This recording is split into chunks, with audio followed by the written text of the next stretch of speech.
Hello everybody and welcome to Heroes Lounge weekly roundup for week number 9.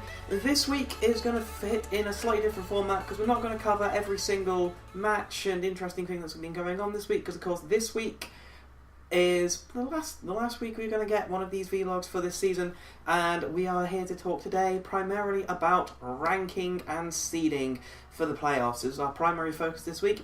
To remind everyone, of course, that the playoff arrangements are the 8 top teams of Division 1, the 5 top teams of Division 2, and the 3 top teams of Division 3.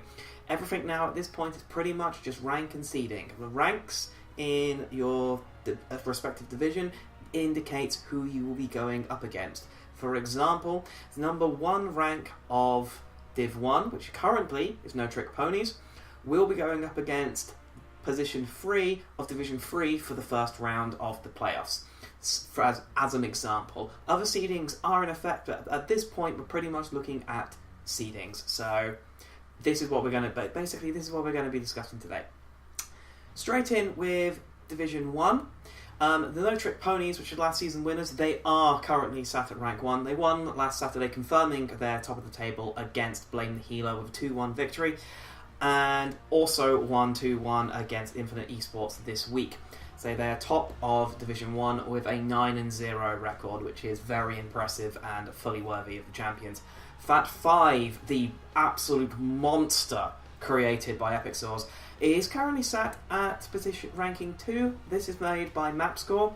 This is exactly what the MapScore was made to introduce. This allows us to be able to seed people better. Now, they won against Good Gorge Ult last Sunday, and holy hell, that was a good series, with clips to be shown underneath. Now, their last matchup is against Zero Tinder Matches on the 11th of February, so that is tomorrow, actually. Today, in fact. Fat 5, at the moment, we believe they're clearly the favourites against Cindertira matches, and if I was a betting human, I currently would be putting money on No Trick Ponies facing Fat 5 as the final setup. Or I think what everyone would like to see is a rematch between Fat 5 and Gorge Good Ult. That would be where my money is at the moment. Rank number 3 in a position which has surprised everybody is Lord of the Pings. They are unbeaten at 7-0, which is an impressive feat, given they're qualifying for these playoffs, given they started in round 3. It's an absolute unbelievable achievement getting this far. Last match they won against ESOX on Thursday, and they won 2-0, basically securing their spot as position number 3. The coin flip between position 4 and 5 is Gorge Good Ult and Natus Dominari. Gorge Good Ult have a tough last opponent with a team against Team TFT. Team TFT is currently sat at rank 8, and they will need the win to secure the playoffs, as they're one game down for later during the league.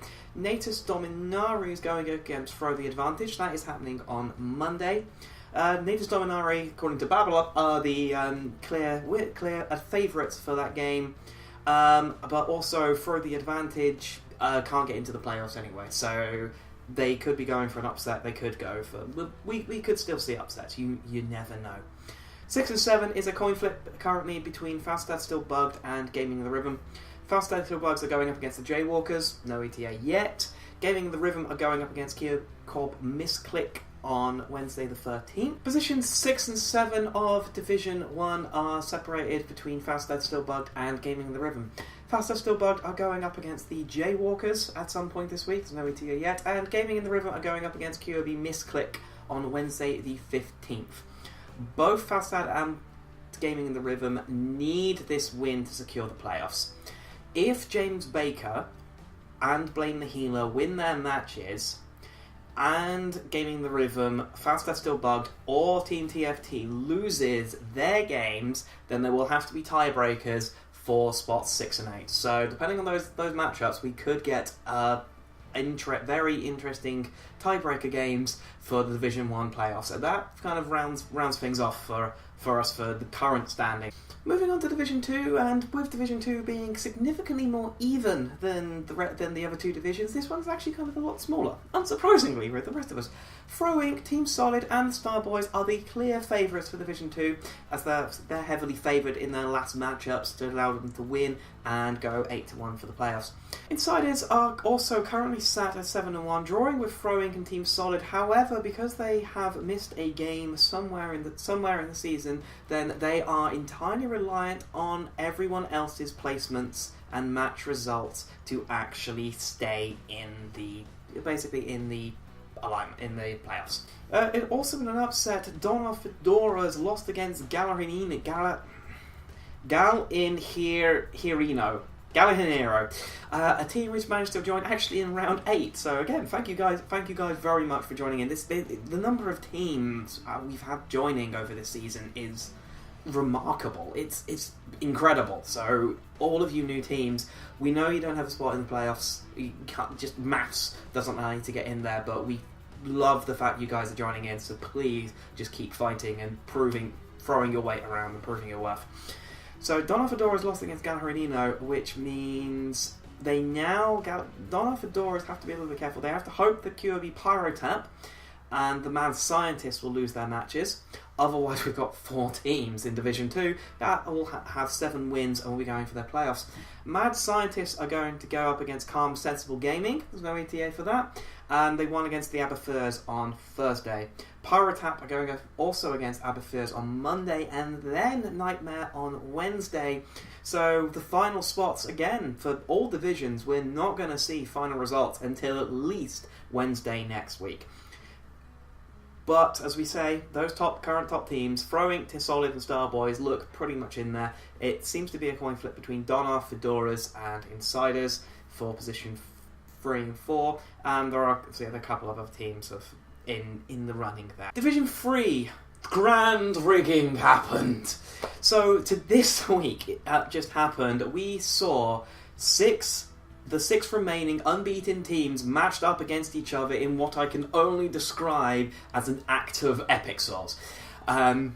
We don't know whether this is true, this is purely rumour, and he refuses to confirm or deny any grand rigging actually happened, but that's where our money is. Anyway, Blackheart's Booty took on Team Karasim on Thursdays. Blackheart Booty took Team Karasim out of the running, so they are unable to get a playoff spot at the point. The Silver Plebs took on the Overextenders last Saturday for 2-0, and then took on Up in Smoke on Thursday, and so Silver Plebs are responsible for eliminating 2 of the undefeated teams up until that point. So both undefeated teams there going down to the Silver Plebs. The last playoff spot will be decided on Wednesday in what is going to be the Div 3 game of the season, which is Charand and Storm Stout Brewery. Both teams, to be honest, I think personally both teams are the best ones in Division 3 by a mile. They're both hyper-aggressive teams. They're both super confident, they've got their own playstyles locked down. I think that's going to be an absolute stormer of a game for this week in Division 3. That's going on Wednesday, which means that's a kind of like a quasi-tiebreaker between them. Either way, Blackheart's Booty and the Plebs have secured their playoff spots. No one else can catch them at this point because they've got 9-0, and the only other teams that were in the running have now gone undefeated, meaning it is now just the coin flip between Charand and Storm Stout Brewery. On Monday, another round of the HGC Open Division will occur. This is in other news. Registration will be closed today, and after when this video comes out. Teams that are registered by time of filming, we have My Insanity, who are world rank 115, Gaming in the Rhythm, who are 214, The Insiders, who are 291, and Blame the Healer. This is their first shout at HGC Open Division, so the very best of luck to you guys, and I hope you do well. Now then guys, for the playoff schedules themselves, they will look somewhat like this. Now, the first 8 games will have to be scheduled in between Monday the 20th and Friday the 24th. This is needed, otherwise there's no way in a million years we're going to get every single one of those games done over a weekend. Now, as for everything else, we currently have a schedule. This is entirely subject to change. There'll be a blog post next week once we have finally finalised all of the details. It looks like we're going to end up introducing a third Twitch channel specifically for this. We do have time to be able to get things done. Currently, it's a double elimination bracket, which I say there'll be another video this time next week, explaining how this works for any other FAQs and questions, but this is kind of how it looks currently. Currently, all matches will be best of 3. Except for the grand final, which will be best of 5 with a 1-point advantage going to the winners of the winners division, or the winners bracket. This is how it's looking now. I say final details will be coming out in the blog post next week, because that's pretty much all we can actually talk about. As for other giveaways and stuff, we will be giving away a different battle card for that particular podcast. Kind of doing, as an introduction, answering FAQs. That's in the pipe for next week. As for other things, I believe we are actually giving away a glorious skin this week. We are giving not just the skin, it's the hero. In line for his rework, we have the Funky Bunny Murky skin giveaway going on. And this will be given away on Tuesday, ready for his go live of his rework. So, thank you all very much for watching, guys. I think this is going to be one of the last videos you're going to see from me for this season. I'll be ready and raring to go from week 1 of season 3. Now, of course, I'm sorry this has been a bit quieter and a bit more subdued than the other videos. Obviously, we're going to be going through specific teams and a lot of details. So, again, I hope this format was alright with you. Please comment for any feedback. We all love to hear it. And I look forward to seeing every single team that has been listed here in the playoffs. Every single team that signed up for the lounge have done absolutely spectacularly to do what they have done. And as I say, all the new teams that have come in have been brilliant and shows the lounge is growing, which is exactly what we need. As people might notice on the Discord, there are lots of details and ideas being thrown around for Division for Season 3. A lot of them have already been discussed by the organisation team. I can't tell you any information at the moment because I don't know it. But things are in the works. We are looking to make improvements all over the board. So bear with us, and I hope to see you all back for Season 3. Bye-bye now.